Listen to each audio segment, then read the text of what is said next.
Hello, good morning students. कल हमने अपना पाठ 17वां सर्वत्र समदर्शन किया था। इसके शब्दार्थ हमने कर लिए हैं बच्चों। आज हम इसके सरलार्थ करने जा रहे हैं। तो ये जो सिलेबस का एक नया चैप्टर है, तो शायद ये बुक में ना भी हो, लेकिन गाइड में है ये। तो सभी बच्चे कहीं चाहे कहीं से भी इस पाठ को ज़रूर करेंगे, क्योंकि ये सिलेबस नया सिलेबस आया है। इससे पीछे वाला चैप्टर और ये वाला चैप्टर, तो सभी बच्चे ध्यान से सुनेंगे। ये जो पाठ है ये हमारा जो गीता है, गीता की बुक है, उसमें अर्जुन और कृष्ण का संवाद होता है। तो जो कृष्ण होते हैं वो संशय में पड़ जाते हैं कि मैं युद्ध करूं या ना करूं।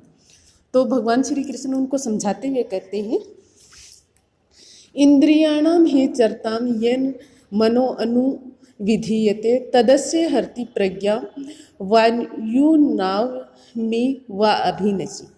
तो इसमें कहते हैं कि जो समझाते हुए कहते हैं कि ही का मतलब क्योंकि, इंद्रियाणाम मतलब इंद्रियों को, चरताम विचलित हुए, मनो अनुविधीयते, मनो अनुविधीयते मतलब साथ रहते हैं, तदस्य उसी प्रकार से हरति हरण कर लेते हैं, प्रज्ञा मतलब जानकर, वायुर्नाव मी अभिवाभिषि।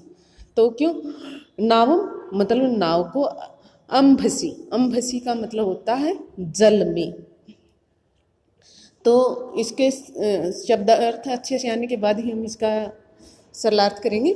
तो इसमें देखें, क्योंकि जैसे जल में नाव वायु को हर लेती है, यानी कि जो नाव जो होती है वो हवा के अकॉर्डिंग ही बहती रहती है, वैसे ही विषयों में विचरण करने वाली इंद्रियों से मन मतलब हमारा जो मन है जिसके साथ रहता है वह इस पुरुष की बुद्धि को हर लेता है।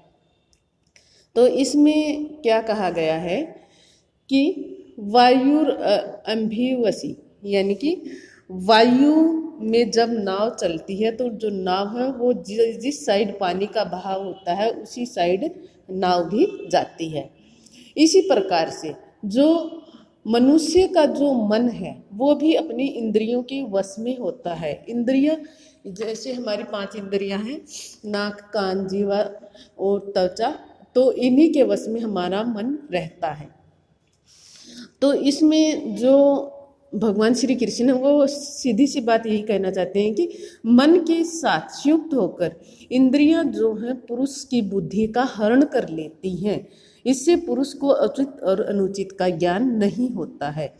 यानी कि कई बार सिचुएशन ऐसी हो जाती है कि हमारा जो मन है वो हमें क्या है कि इधर उधर सोचने विचारने का मौका ही नहीं देता और हम कई बार गलत डिसीजन ले लेते हैं।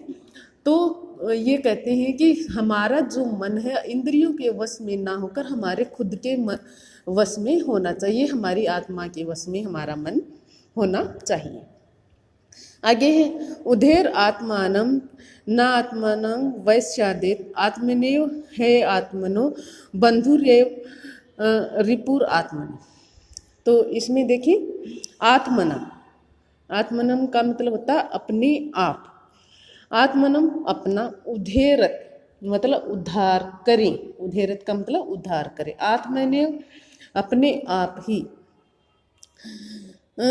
है आत्मनो अपनी जो आत्मा है उसकी रक्षा करे, बंधुर आत्मनम रिपु आत्मन अपनी आत्मा का अपने शत्रुओं से बचाव करे। रिपु का मतलब शत्रु।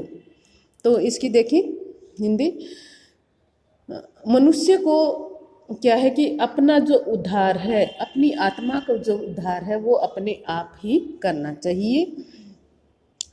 तो क्यों न आत्म वैसादेत, अपने आप को कभी भी पतन की तरफ ना ले जाएं। यानी कि कोई भी निर्णय लेते समय अच्छे से प्रकार से सोच समझ करना चाहिए, क्योंकि हमारा गलत निर्णय हमारा पतन का कारण बन जाता।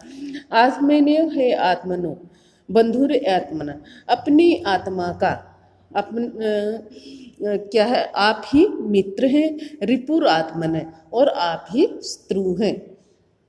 यानी कि हमारा जो उद्धार है वो हम अपने आप कर सकते हैं, और हमारा जो पतन है वो भी हम अपने आप कर सकते हैं।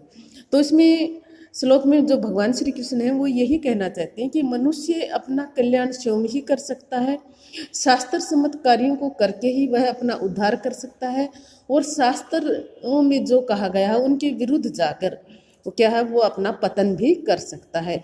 इसलिए मनुष्य क्या है, अपने आप का मित्र है और अपने आप का ही क्या है, दुश्मन है।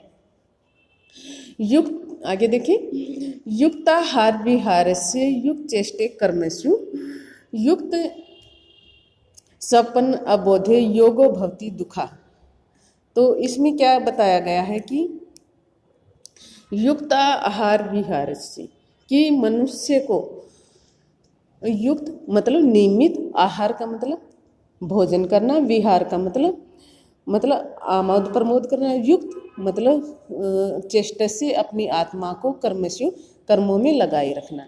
यानी कि मनुष्य को टाइम पर भोजन करना चाहिए और सभी काम जो है समय पर करने चाहिए। युक्त स्वपन अबोधे योगो भवति दुखः, और स्वपन अबोधे से नींद का जागरण करना,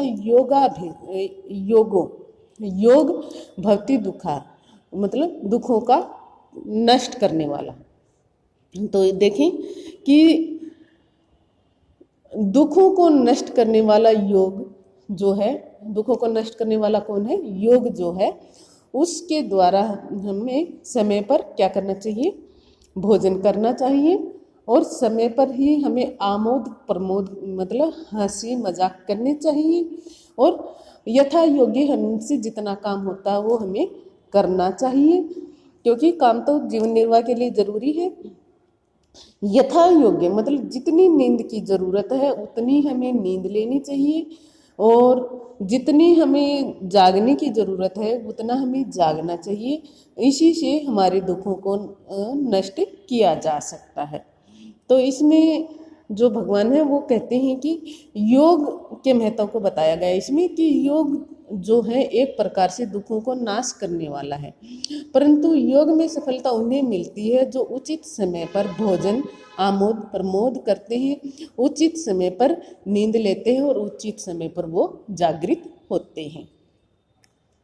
आगे देखिए, असंशय महाभाव मनो दुर्निग्रहम चलम अभ्यासेन तु कौन्तेय वैराग्येन च गृह्यते।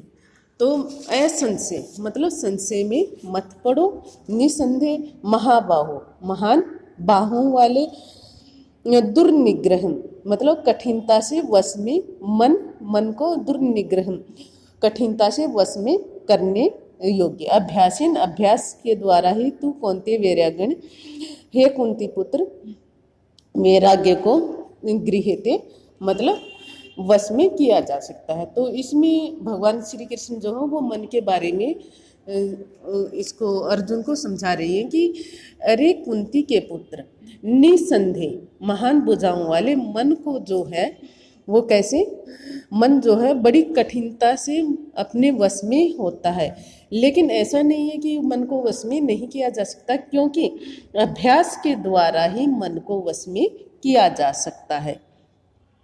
तो इसमें भगवान श्री कृष्ण ये कह रहे हैं कि निसंदेह मन चंचल है, परंतु अभ्यास और वैराग्य के द्वारा इसे वश में किया जा सकता है।